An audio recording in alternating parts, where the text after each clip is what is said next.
All right, mic check. 1 2 1 2. Boop boop boop boop boop.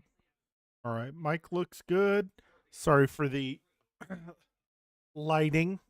It is a very gloomy day today. It's been raining since last night, so yay.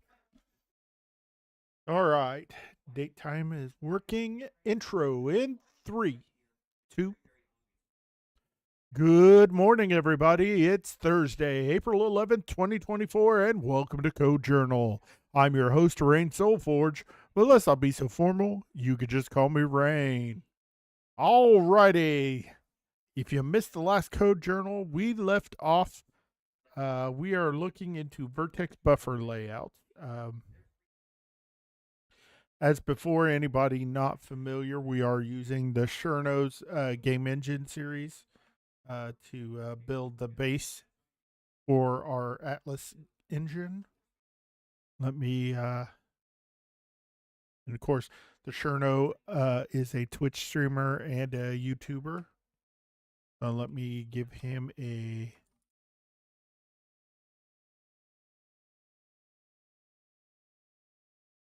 There you go. Check him out.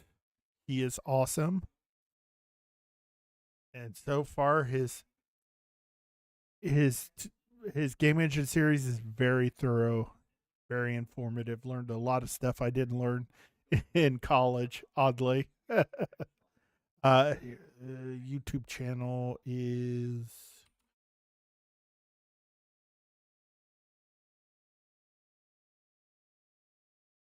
there's his YouTube channel as well.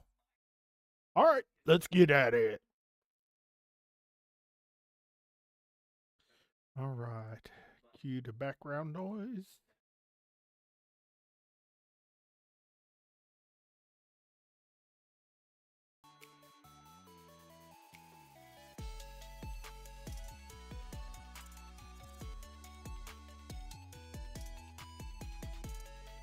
And 0 if we have nothing, and also we should definitely assert here. Core assert, false, unknown shader, unknown shader data type. Okay, and we don't need to print out the type because that'll just break here and we can just inspect it using the debugger ourselves. Okay, there we go. That's everything. Hopefully I didn't make any mistakes. I was kind of hasteful here. But now we can actually see what the type of each piece of data is. Right now this is in buffer. Remember, when we actually move this into shaders and have more stuff, we'll deal with that kind of then. Okay, cool, right? So what we want to do now is actually calculate that size, right? So right here in size, we can already just call shader data type size and then pass in the type. All right, and then we have that. Beautiful. Now, and this is just buffer element, of course, not buffer elements. When we create a buffer layout, right, what we want to be able to do is take in and initialize a list, right? So this kind of thing. Now, this is interesting because ultimately you could just say, I just want to take in like a const vector, right? Because if you take in a vector, and it doesn't matter if it's const reference or whatever, that letter E is annoying me. It doesn't matter if it's const reference or whatever, but if you take that in, like this kind of should work. It doesn't because there's two implicit casts happening, but just so that you know, if we just take this type, technically speaking, and we change that, it's been raining since about that will 7 actually p.m. work, last night. So you can actually construct something like this. Now, it's not working this. Yeah, we've kind of put this the wrong way around. I don't know how I did that so easily as well. So we put the type first and then the name in the actual list here. So if we get rid of this and go back, it should work. Yeah, there we go. See? And then what you can do is actually decide that I want to make a layout from my layout, right? Can't really call this layout, but whatever, you get the point, right? But unfortunately, I can't just do this, okay? Because there's one implicit cast to convert a vector, like an initializer list into a vector, and another implicit cast to convert the vector into a buffer layout, because buffer layout has a constructor that takes in vector. So we can't actually do that. What we can do, however, is actually just take in and initialize a list here, right? And then if we actually do that, right? Then, and you can do like your const reference here. If we do that, you can see this works. Okay, beautiful. So now we basically got exactly what we wanted, which is pretty cool. And then from this, right, how do we convert it into a vector? Well, as I said, initializer list.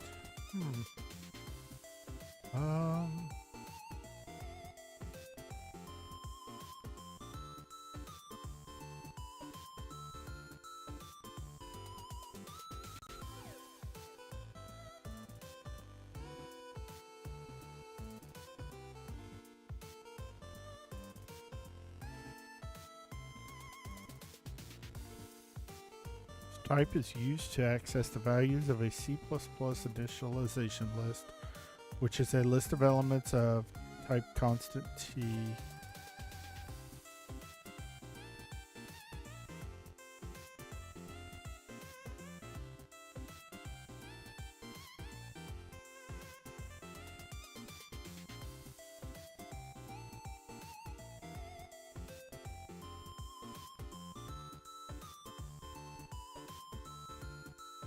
Interesting. Okay. There's obviously a constructor for vector that takes in an initialized list. So we literally just do, I guess I'll do maybe layout or elements, we'll call it. Just like that. Okay, there we go. So now we can construct one of these from here, and all of the data that we've actually set is inside this vector, which is very cool. Now, once we have that vector, we actually need to calculate the offsets. So I'll say calculate offsets, and there's one more piece of information that we need, and that is the stride. And the stride is the size of each vertex, each complete vertex. So all of the attributes, the size of all of those together. That's only known after we have the whole list, same as the offset, right? So we can calculate that once we have the whole list. We can't do that inside buffer element, but we can do that here. So I'll make a uint32t called mstride, which we'll set to 0 by default. Calculate offsets and stride will be a beautiful function that we have here. That's going to be private.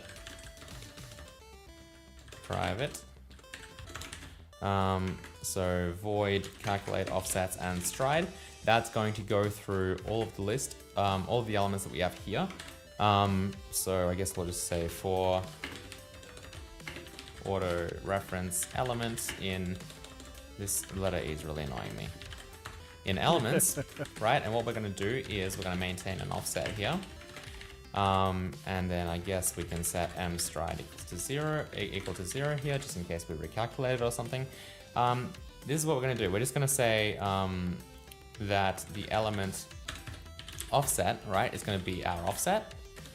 Then we're going to say offset plus equals element dot size, right? And then we're also going to say mstride plus equals element size. Okay, so that should set all of the offsets and all of the and also calculate the stride for our entire buffer layout.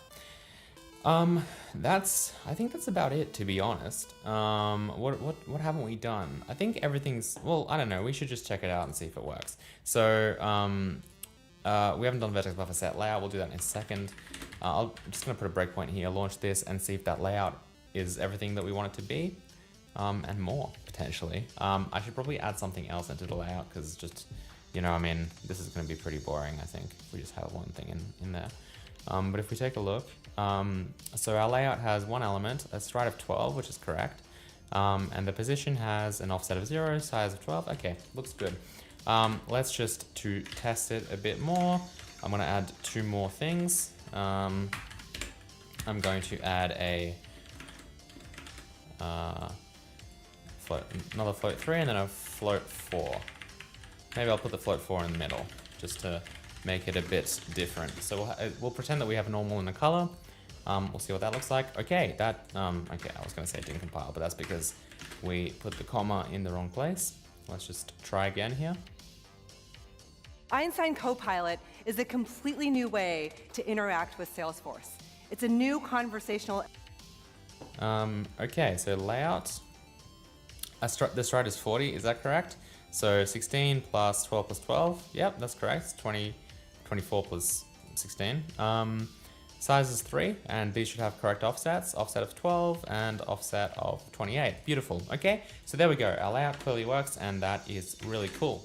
So now let's try and render something with it. What I want to do is go into our buffer class, right, to our buffer file, and just add, you know, a virtual void set layout, right? Buffer layout.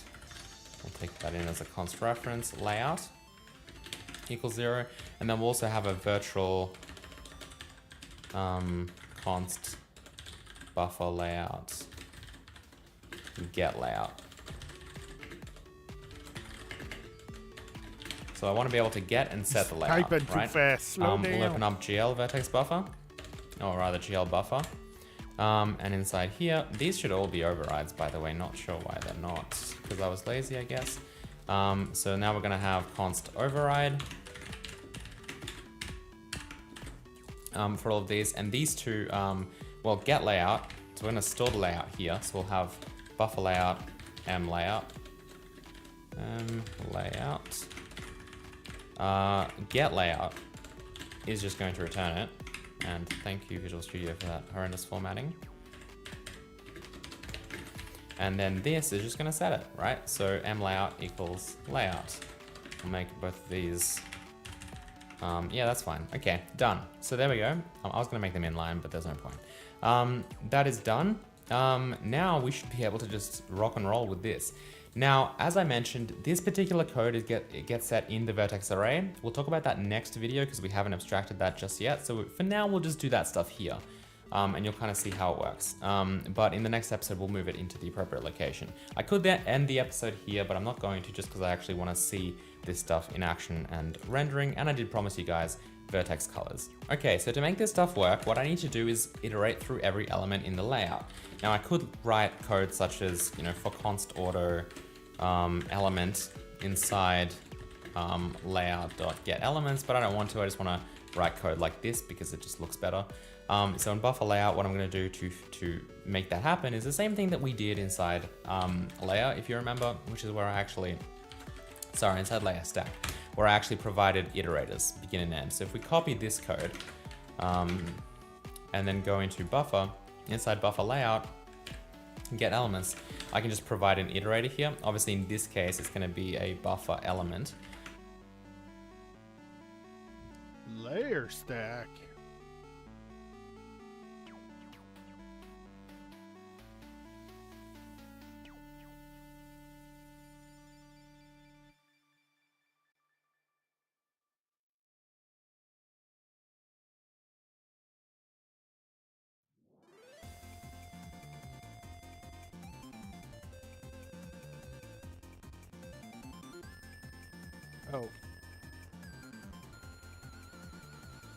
Oh yeah. Wow, it's been so long since I added layers to the game engine. It's like,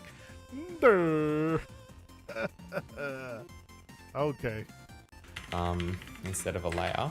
And then this is just going to be m elements, begin and end. And there we go. Okay, so now we can just do that, which just looks nice. So we're iterating through every element in the layout. And we just want to do this kind of stuff here. So we'll keep track of which index we're up to. All right, could have just used a regular for loop that has that built in, but this is also fine. We'll set the index here, and then we'll increment the index. Now this is where it gets interesting, okay? So what we need for OpenGL is, we can't just say that it's a vec3. We have to say that it's actually 3 floats. We have to say the type and then the count, as if it's like not one variable. Now in DirectX, you don't do that. You just say, this is a 4-component vector, or this is a 3-component vector, or a 2-component vector. So that's why, that's why I haven't written this in a way that is just like, type and count, as if we have type being float and then count being 3. That's weird. I don't like doing it that way. And DirectX doesn't want it that way anyway. So what we need here is some kind of conversion to take place. So it'd be nice if, just regardless, elements just had a component count, right? Because that would just make that work. So let's go back into buffer and actually just add that in. So buffer element, we'll make a little, probably some kind of get component count thing here, right? We can probably, I'm not sure what the best way to do this would be. I guess, I don't think it's going to be called often enough for us to cache that and ruin the kind of, just store that in memory. That'll be annoying. So maybe we can just say get element count. And then we can maybe just do some kind of switch here. Just thinking about this. Yeah, it's probably fine. If we just we'll add const here, and then we'll switch on the type here. And we'll say that if we have a shader type float 3, we'll just return 3, okay? And that is the component count. We'll return 0 here and assert saying that we have an unknown type. Again, this shouldn't really happen ever, but it might. Thank you. And I guess because I'm a good person, even though I said I probably wouldn't, we'll fill out the rest of these. So we'll start with float, then we'll have float 2, 3, 4, then int,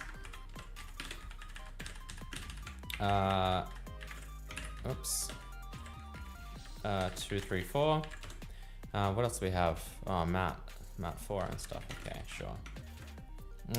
We probably don't need mat 4 and mat 3 to be completely honest with you, because it's when are these going to be? Well, I don't know. This is the component count though. It's not going to be used just for attributes, so we might need that. And then over here, I guess we'll have bool.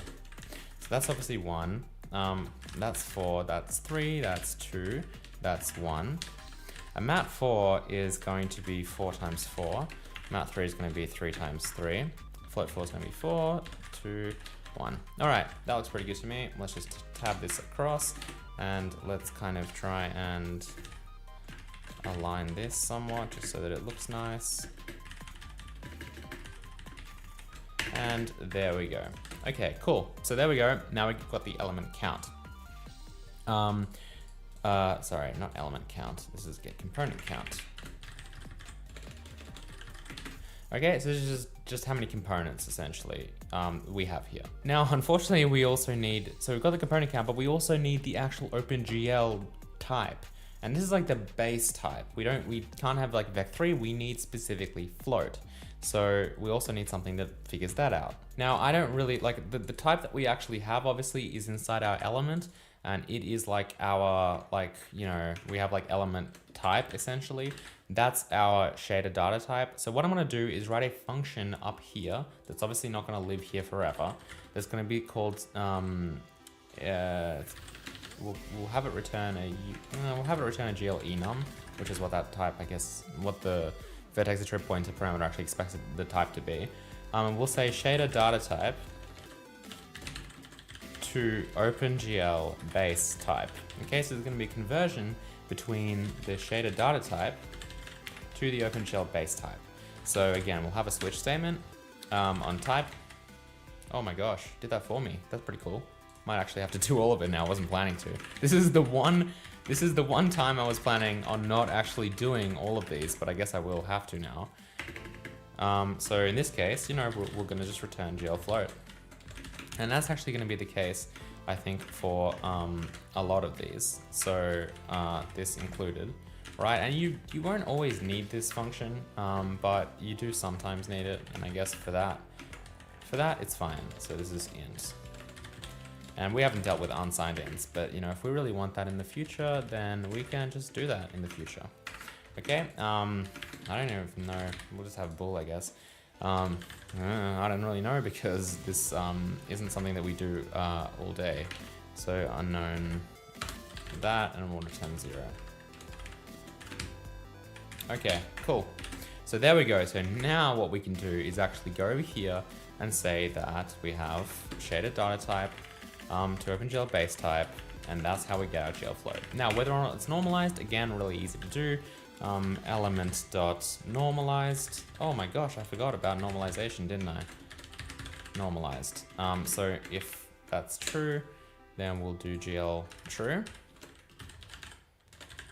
I knew I forgot something. Otherwise, GL false. Okay, the stride obviously is going to be layout, not element, but layout. Stride, or get stride. I thought I did that, apparently not. And then the offset is going to be element.offset, okay? And we'll cast this to a const void pointer. All right, bit hard to see because it's pretty big, but there we have our huge line of code, which I probably should break into multiple lines. I guess I will break it up into multiple lines just so you guys can see all of it. So we'll kind of have all of this stuff. I guess every parameter on a separate line. Just like that, okay? And normalized, so we need to add that. So buffer, bool normalized. Which again, like, I don't know, we'll just have it as false by default and no real way to set it for now. But we might have a constructor. I mean, look, let's just be nice. Let's just say bool, well, I'm not actually sure if this will work with initializer lists, but if we just do that, does that work? Yeah, that still works. Cool. So we can now optionally specify whether or Just not as he compiles this it, is it just normalized. So normalization is good for if you're supplying like an unsigned int essentially, and you want it to automatically convert it into a vec4 of like floats. It can actually do that. You just say that you're supplying an int and that it needs to be normalized, and you'll get that. This has no member called getStride. Yeah, so what you can do now is if something were to be normalized, you could just do that, right? And again, not sure, yeah, so you wouldn't do that here, but if you had like a color as an unsigned int, we might actually try that out, you know? Why not? I'm feeling a bit adventurous today, and I'm feeling like actually doing stuff, even though this video is dragging on. Anyway, I'll stop talking. So getStride, we need to add that. So we have stride. Inline, Ooh, I forgot to speed this up. I U32T, was get wondering why stride, I could understand him a bit better. const, return m stride. All right, I think that's it. Like if I hit F5 now, it should probably work. Let's just try. Oh, and we haven't set the layout. That's a, oh, we don't have to, technically speaking, because we're just reading it from here. Anyway, we have a compile error. Okay, no default constructors. That's a good point. So we need to add default constructors for all of these, right? Buffer element, because they need to be initialized, and buffer layout. Now, you could be less lazy with this and actually give your things default parameters. It works for here, doesn't work for here. Not gonna bother for now. Okay, let's hit F5 and see what happens. Okay, look at that, we have our triangle. How cool is that? That's really cool. We had that last time as well. Let's try and actually add a color now. So what I'm gonna do is inside my layout, just add a new float for. It's going to be my color. And then I'm gonna go into the shader and add layout location equals 1 in vec4 color, okay? I'm not gonna use it for now. Let's just see if this even works, right? In fact, I don't even have to add it here. Let's just keep that out for now. I might just take it out at the end so I can undo it. But everything should work here. The only thing we need is actually everything here. So let's specify a color. Let's just make this thing pink, I guess. So we'll say 1, 0, 1, 1, right? That's kind of pink, magenta. So every vertex will be that color, and then we can probably interpolate between them in a minute as well, just to see what that looks like. But for now, we'll start with pink, which means we now have, I guess, 7 elements per vertex. Everything should be calculated automatically though. That's the beauty of this. And if we take away this, we should just get exactly the same result as last time, even though our vertex buffer has more stuff in it. Hopefully everything else did not need changing. Look at that, we still get our triangle, even though our vertex buffer is different. Clearly the stride and the offsets are working correctly. Otherwise it wouldn't, you know, it would read the next 3 vertices as being this, and our triangle would look different. Let's bring back the color and actually set the color inside. Okay, so we need to give this to the fragment shader. So we'll say out vec4 v color, copy that, paste that here, call it in vec4 v color, and then we're going to set color equals v color. Okay, I'll just do that over here right after this one to override it. F5. Okay, so we get a black triangle, which isn't right. That's because I forgot to actually set the color. Awkward, right? You guys probably thought that my awesome buffer like layout code just wasn't right, but that's not actually it. It is actually in fact working because I wrote it, so you know. All right, there we have a pink triangle, pretty cool. Eyes. Last thing I'll do is actually just change the color, right? So the color of this vertex I'll leave as pink. The color of this vertex I will set to like blue or something, so I'll get rid of this. And these are very harsh colors, obviously. I'm not trying to be like an artist in this case. And then I guess we'll set maybe one of them to like yellow or something. Let's hit F5 and see what happens. Okay, so now we have actually defined vertex colors. We have pink, yellow and green, blue. Before I can't honestly I can't commit this code because it just looks like absolute trash. So what I'll do is I'll make it just look nicer. So we'll say 0.8 and 0.2 just so that we're not kind of going all the way. Actually this needs to be 0.8. So we'll say 0.8. I'm just scaling the colors down a little bit so they're not as harsh because like honestly like, and adding a bit more of other colors in because otherwise like it just, as you saw, just looks so bad. I really kind of hate it. This will make it look a lot nicer. So let's just hit F5 and see what happens. I need to get that printed on a t-shirt because apparently it's my favorite catchphrase ever. Okay, beautiful. There we have our triangle with all the vertex colors working. All of this stuff is now you know, the layouts are all working correctly. Obviously, what we actually needed to do is call this set layout, okay? And I guess what we can do just to be really cool is just to make sure that works, is just to make sure that we kind of get the layout from the vertex buffer. This is not gonna work because it's const apparently, and we don't allow constness. That's fun. We definitely should. We need a const iterator to make that happen. Which I don't know. I thought that would kind of just work, but I guess not. So I guess we need to also return a const iterator, which is, you know, fun. Const. Yeah, I guess that should work. Okay, done. That's weird. Usually you could type. I'll you actually can put cast, that in here or just to you make don't. sure that we can't even access. You can that put layout thing. So this actually gets destroyed in this case variable after we've into set a it. const So now variable. it should be stored in It the other just thing. turns the And I guess mutable that, into an obviously you unmutable. probably brings that into a variable before putting it here, but for fun, I'll just leave it here. Let's hit F5. That's gotta be a Microsoft thing. And see what happens. Yep, that's it. That's my phrase. Everything works. Beautiful. And then finally, just to clean it up and make it super nice, all I'll my just do spines. const auto reference layout equals that, and I'll just pop this in here and just check that code. And then now it's like ready to commit, and it will look nice. Okay, that's it. So that is buffer layouts. This is very powerful, what I've just written, right? Like this stuff is really nice. It's really satisfying to have a system like this in your engine, because that way you can just be really nice and descriptive. You can see that you can visually see the layout, right? I look over here, what do I see? You know, vec3 a position, vec4 a color. You know, float3 a position, float4 a color. Everything's here in exactly the same way that it appears here, which is just amazing, right? That's the kind of stuff you want. You don't want to be doing like fiddling with numbers, working out strides, doing all that stuff yourself. No. You describe your data in this way. It's going to be acceptable for DirectX. It's going to be acceptable for OpenGL. Everything's going to work. It's going to be beautiful. And you know, if you make a mistake, I noticed like he did this, mention you know, Vulkan, oh, look, clearly it's which I've different, never, right? And that will, which I've you never can see kind of used. how that works. So this is kind of the idea of what I was kind of getting at with nice, elegant code, kind of like that English essay. Hopefully that makes sense. And I hope that you guys can learn something from this. Now next time, again, I do want to move this into vertex array, and then this actual stuff, this actual like figuring out these vertex trip pointers, that will be in the OpenGL vertex array, like, you know, class. So that'll be all kind of done through there. Anyway, I hope you guys enjoyed this video. If you did, you can hit the like button. You can help support the series by going over to patreon.com/thecherno. Please help support this series. All right, next is vertex arrays. This one I'm gonna speed up.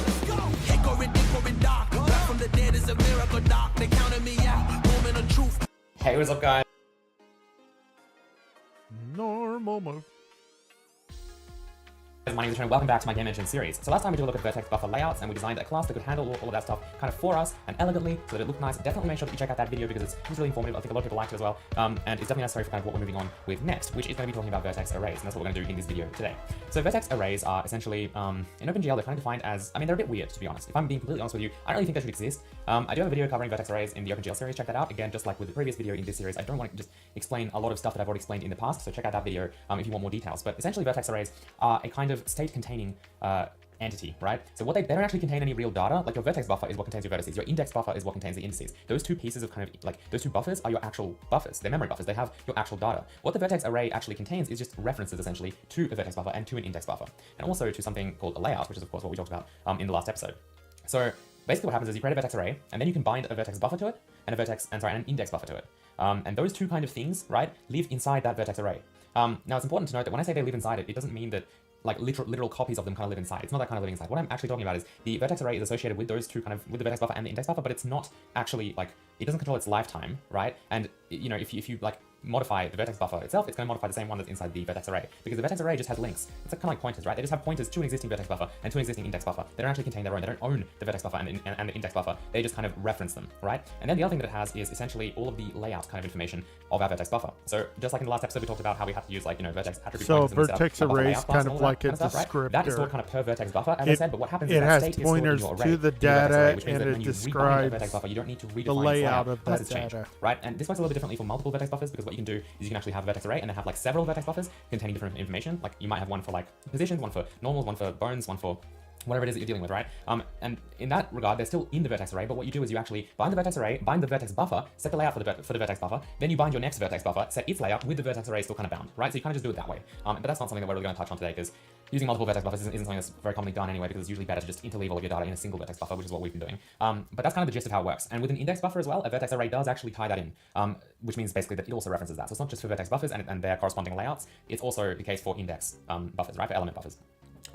One other thing I want to mention is that there are some new functions in OpenGL 4, 4.5 maybe. Not sure, I'll probably make an OpenGL series, like episode specifically about this anyway. But there are new functions to make this tying together a little bit more clear, because it's completely it's messy, right? OpenGL API in general is not that great. It definitely is a lot better with the introduction of these new functions. But basically, it just means that you can tie together like a vertex buffer or a layout or an index buffer or anything into a vertex array without having to bind a bunch of state. You actually just specify the ID of the array, the ID of the vertex buffer. It just kind of ties them together that way, which makes a lot more sense. Something that we might explore in the future, but I don't really want to restrict this stuff to, I guess, OpenGL 4.5, so to speak.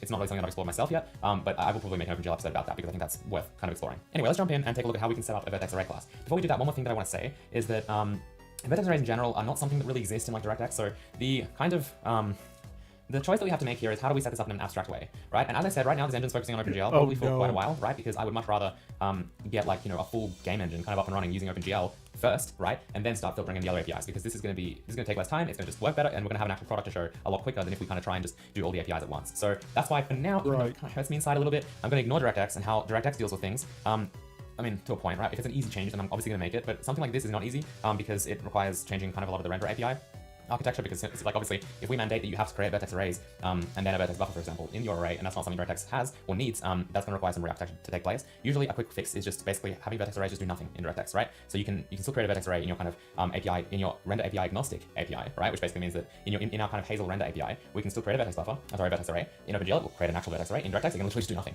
So that's one thing that you can do, and probably what we're going to do right now, because we need to get OpenGL to work. Anyway, let's dive in and take a look. Okay, so last time we had this triangle. We defined it by just kind of creating this layout here, right? So we have position and color over here. But the one thing that really kind of sucked for us was this kind of vertex array stuff was not abstracted whatsoever, right? And neither was this layout stuff. So that's kind of what we're going to try and do right now. We're going to create a vertex array. So over here in renderer, I'm going to make a new item. It's going to be a vertex array. And then, namespace Hazel. This is going to be it's going to kind of follow the same. I'm always tempted to put it into buffer. The reason I didn't put it into buffer, the reason why I wanted it as a separate header file here and like a separate file. It's just because it's going to be a little bit different. Let me just copy vertex buffer. It's going to be a little bit different because I'm not even sure if I want to keep it long term, or maybe we can pull something else. So I don't really want to kind of deal with that, I guess, for now. I don't even know what I'm including. Probably don't need much. I guess I'll include buffer. Renderer buffer donation. So for now, I'm kind of just keeping it separated because I'm not sure what its future is going to be. So we have a vertex array. We'll have a destructor. This is again the kind of platform, the render API agnostic interface. In terms of creation, I think you can just create it like that. It doesn't really need any parameters.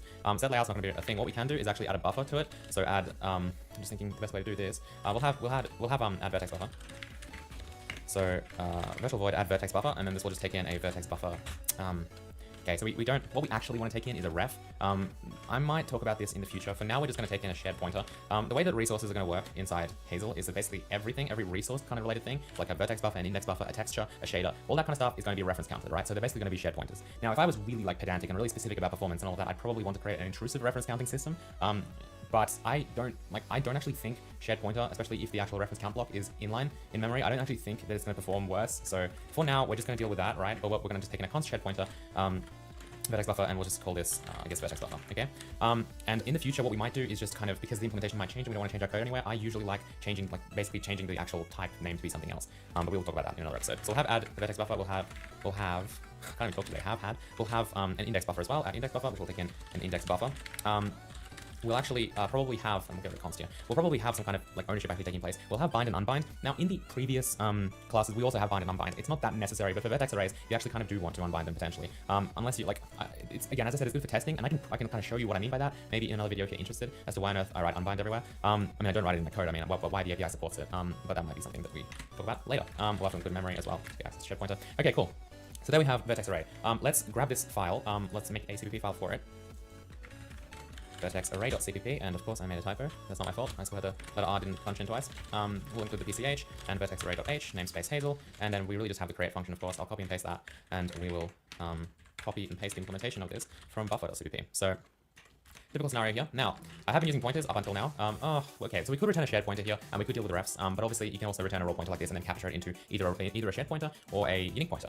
So that's why for now, before we maybe switch to more of a ref system, as I said, because that's kind of where we're heading towards. If you want to do that yourself right now, you absolutely can. But because that's where we're heading towards, I'm not going to bother kind of changing that, I guess, now.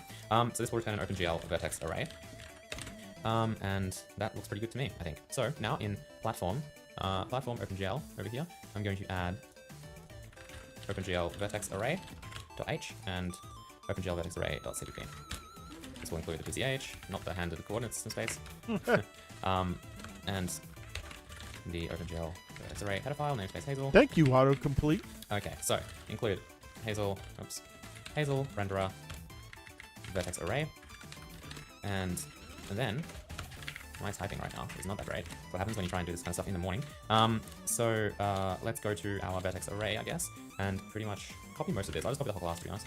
So this is going to be an OpenGL vertex array, which will be a vertex array. So what we're going to do is, so I'll just pop that in. Let's see. So we'll change this to say override for all of them. And then we've still got our bind and unbind, which is good. Okay, cool. And then we don't need create, obviously. So in terms of stuff that we're actually keeping, so we do actually want to have some kind of list, I guess, so a vector of shared pointer vertex buffer. Okay, so we actually contain references to every vertex buffer that we actually put in. So just like OpenGL is doing internally, we're kind of mimicking or mirroring that on the CPU here by just having a list of all vertex buffers and index buffers. Don't believe you can have more than one index buffer, to be honest. I don't think I've ever done that before, so I might change this to set index buffer. I might be wrong. Maybe it's possible somehow, but to be honest, I've never seen it before. I've never done it before. So for now, we'll just call this set index buffer, and we'll just have one. So that behavior that I kind of described to you guys on how this works, you can see that we're kind of recreating it in code now, which is kind of developable with this. So let's see what we have here. Nothing, which is good. I'm going to use visual assist here to just create all the method implementations. And here we have everything. So we obviously need to have a constructor as well. So let's just have a constructor. What's next? So in the constructor, we want to obviously create everything. If I look at just buffer, you can see that vertex buffer. Oh, sorry, GL buffer. You can see that we simply just create everything kind of here, right? I'm going to do the same thing with vertex arrays. So over here in my vertex array, I'm just going to call GL create vertex arrays. And then I guess I'll type in one and then the renderer ID. And what we use for the renderer ID, because I always forget, it's just a unsigned int. So as I said, we probably will end up like type defing that into something else. But for now, it's just that. Now that I seem to have gotten this wrong, maybe. So let's take a look at this. No, that's right. Maybe that's just not working because of me not including glad or something like that. Yep, okay, cool. So we can create a vertex array, and that's pretty much it. For binding, we just bind a vertex array, so GL bind vertex array, right? And it's just the renderer ID. For unbind, again, we just bind 0.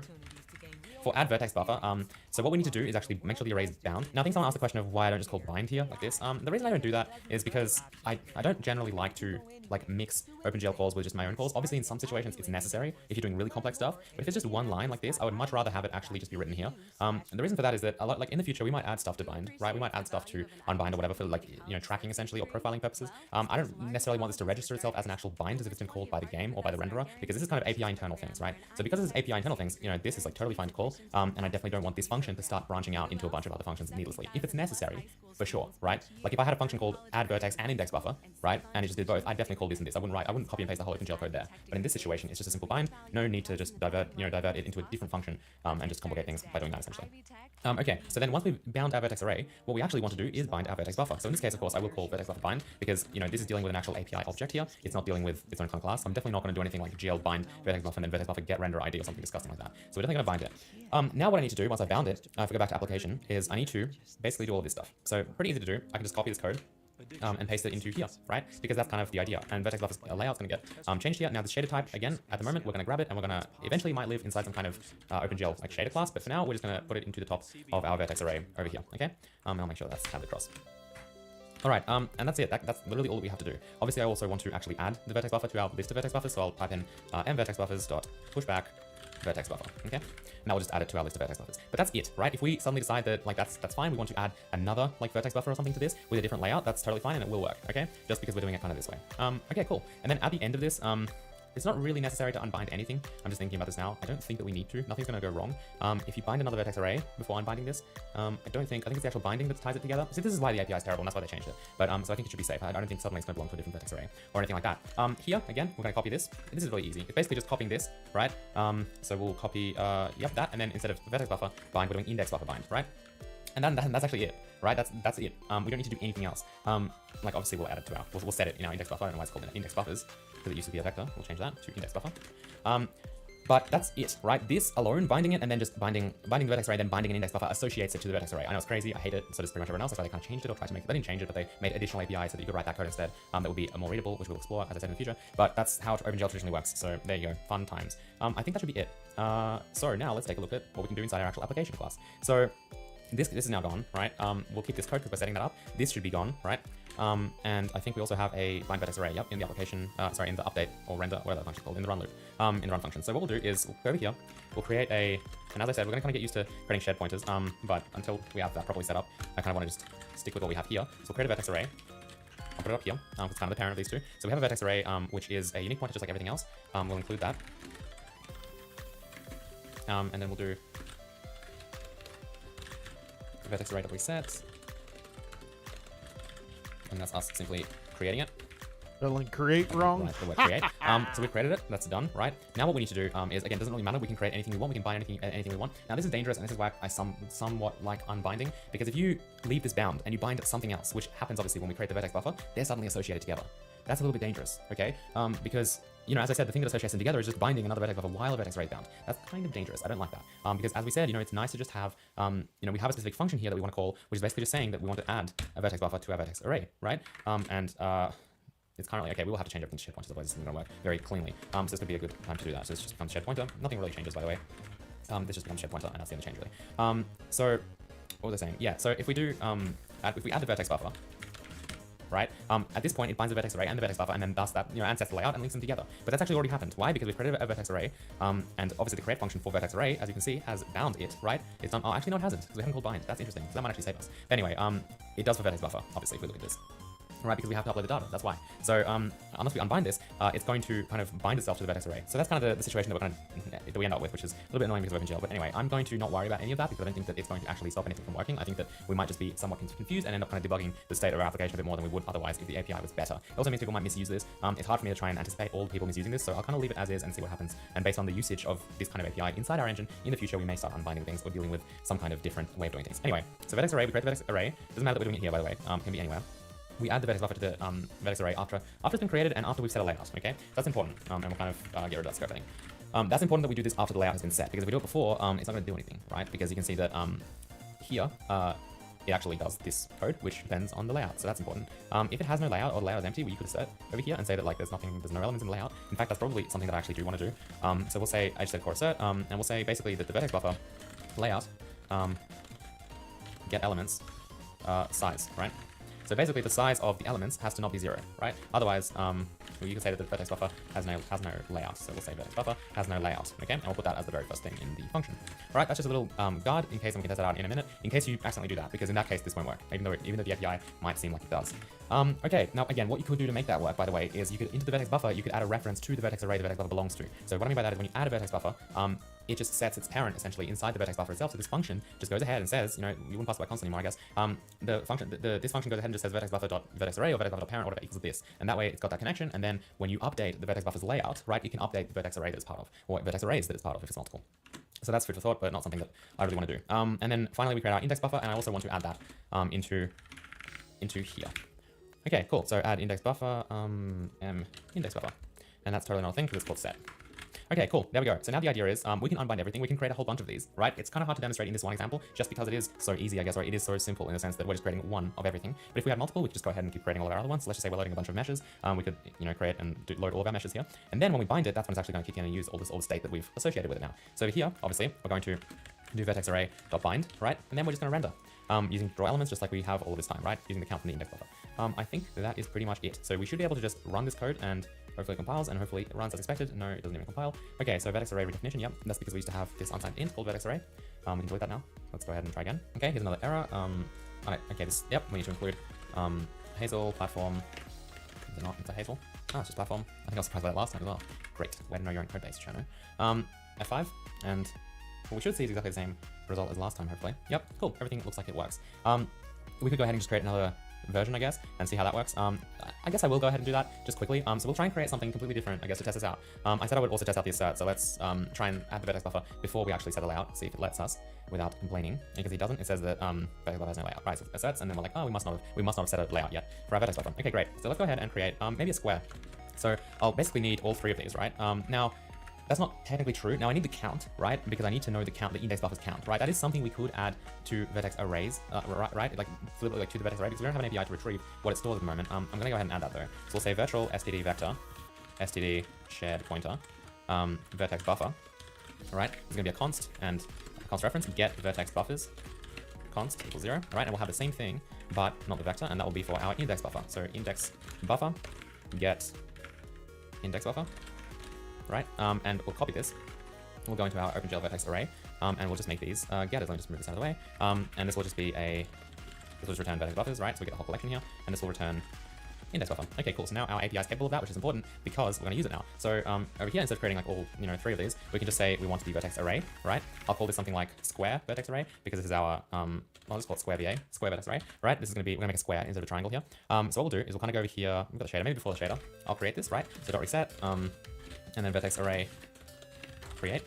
I'll have to create a vertex buffer. So we'll say std shared pointer vertex buffer square VB equals std make shared vertex buffer, and then we'll have to take in the vertices. So we'll copy and paste these vertices. And what I want to do here is a little bit different than before because that's kind of the point of testing this. This is actually not going to have any vertex colors at all. Now this is going to be a little bit controversial because the shader actually expects vertex, it needs that color, right? You have to either use a different shader or whatever because otherwise it's just not going to work. So what we might do is just quickly create a new shader, or we can just go ahead and check to see, I guess, if that's been set or not, which might not be great though. We could add a uniform. There's a few things we could do, but we'll just see if it maybe renders a black square for us if we don't supply that vertex data, but it's a bit dodgy. You shouldn't be doing things like that. So maybe I'll just quickly copy and paste and make a new shader. I probably will do that actually. Let's copy and paste the shader quickly. And vertex source 2 because I'm that imaginative, and also I just want to get this going. And this will just do that, and it will just have that. That's the only difference really. So we've got rid of the color, right? It's just got the attribute position, and then the color is just going to be set to I guess this, but we could set a flat color if we wanted to. Let's make it like blue, I guess. Okay, so this just sets it to blue, and we'll get rid of that as well. Okay, cool. And then this will be our second shader, mshader2. I hate this naming as much as you do, don't worry. We'll copy this, mshader2. I just can't, I'm sorry. We're gonna call it blue shader because I can't just call it that. Blue shader vertex source. I just remember that I have to push this to GitHub, so there's no way that I'm doing code with such bad naming.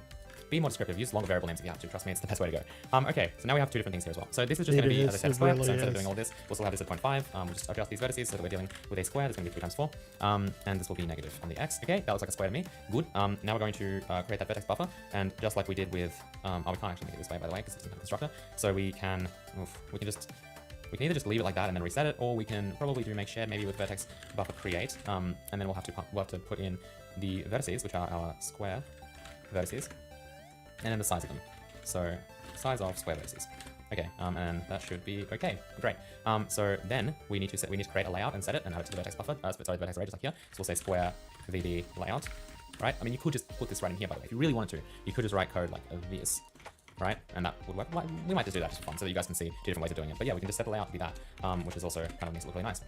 Cool. So there's our layout, and then we're adding it to the square VA, right? And what we're doing is square VB, okay?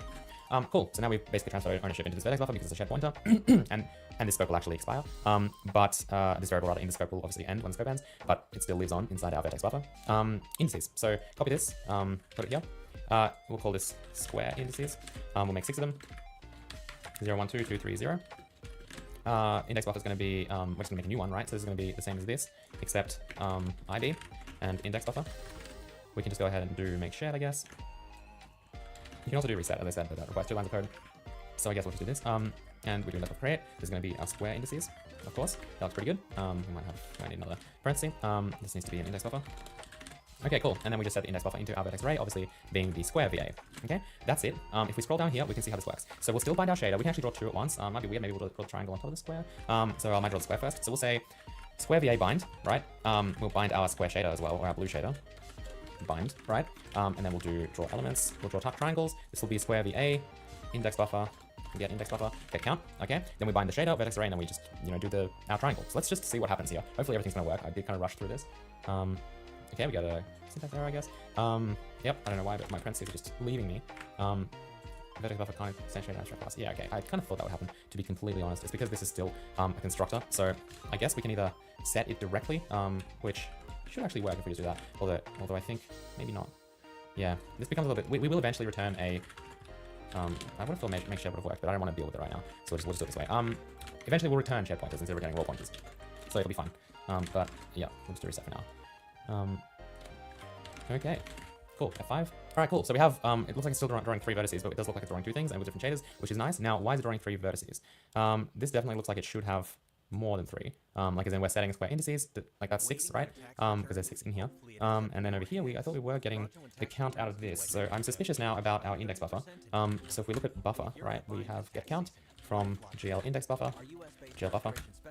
Get count just returns m count, and I guess we're setting that, right? Why wouldn't we be? M count is being set to count. That is quite strange. I wonder why we're only drawing that many. Quick way to check is just to make sure that we actually draw 6 by just calling 6 directly. And I might have to disable all the other stuff because this might not be working. Yep, okay, cool. So it's probably our layout that's actually wrong, unfortunately, because I was hoping that would just be a piece of cake. But that being said, I did rush through this, so who knows what kind of code I really wrote. And there's the problem. So we have index buffer being set into our square vertex array. There's actually the m index buffer, which is the index buffer with just 3 vertices. So make sure that we set the square IB, right? And then we can go down and actually change this back to being wrong vertex, buffer. what was it, square VA, get index buffer, dot get count, okay? F5, and now we should see both the square in the background and the triangle in the foreground. And as you can see, that's what we get here. So they're the same size, which is why you see it like this. Let's make it a little bit more interesting, and just make this maybe 7.5 instead of 5, just so that we kind of have it as a background, and we have the triangle rendering in front, and a little bit smaller. There we go. Okay, pretty cool. We have both of these things now rendering. One more thing that I want to do before we finish today is just clean up the code a bit. You'll notice that we don't actually need to have vertex buffer or index buffer here anymore, so I'm just going to delete both of these, right? So we kind of just have this and that. That's just going to mean that we're going to have to do a similar thing to what we did here, where we kind of created this stuff first. So we'll do, we'll just call this vertex buffer. So this will be kind of our plain example, I guess. And so we'll just replace this. And then this, we'll do the same thing for here, which will just be index buffer. We'll call it index buffer. We'll do index buffer reset as usual and set buffer. Okay, there we go. F5. Hopefully this all works. And we actually have some errors here. Let's see. And oh yeah, we use it here. So this obviously now just becomes m vertex array get index buffer get count. And I think that should be it. So let's see what we get here. You can see it's working, which is great. Last thing I'll do to clean this up as well is we need to actually delete our vertex array. So I didn't add a destructor because I just had this thing here. So we will just copy this, go below the constructor, make this a function, and just call gl delete vertex arrays. Okay, and this will be 1 and m render id. And render ID. Okay, cool. Just make sure that everything still works. And I think that's pretty much it. So hopefully this kind of helps you guys understand how vertex arrays work and how we're going to use them. And now we kind of have almost enough code where we can actually not, write OpenGL code to make any of this stuff happen. And we can actually move this into the Sandbox app instead of actually having an inside application. The last piece of the puzzle is literally this draw elements, and we're going to talk about that in the next episode. Okay, so I hope you guys enjoyed this episode. If you did, you hit the like button. You can also help support the series by going over to patreon.com/theshow. Huge thank you, as always, to all the patrons that make this. Ooh, boy.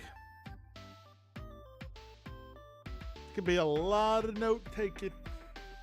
Oh. Oh. Oh.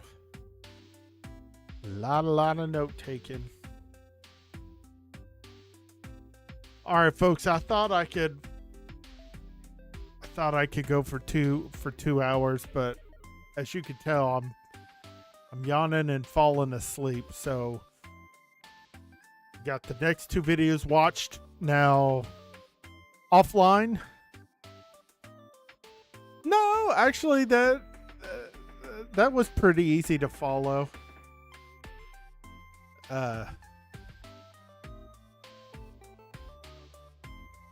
My brain will go boom when we start doing things like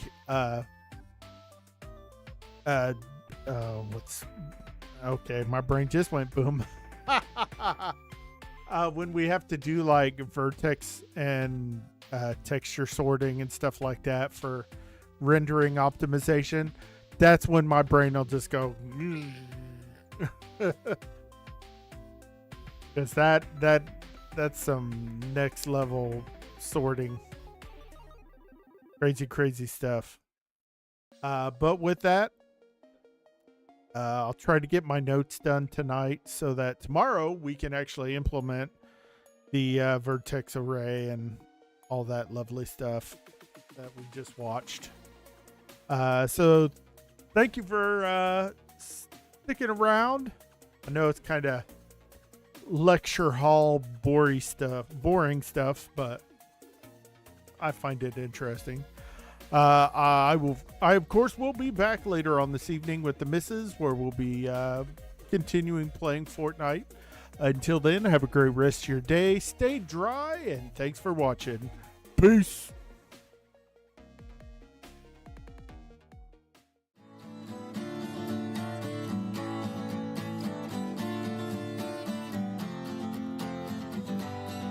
Have a good one, Meow.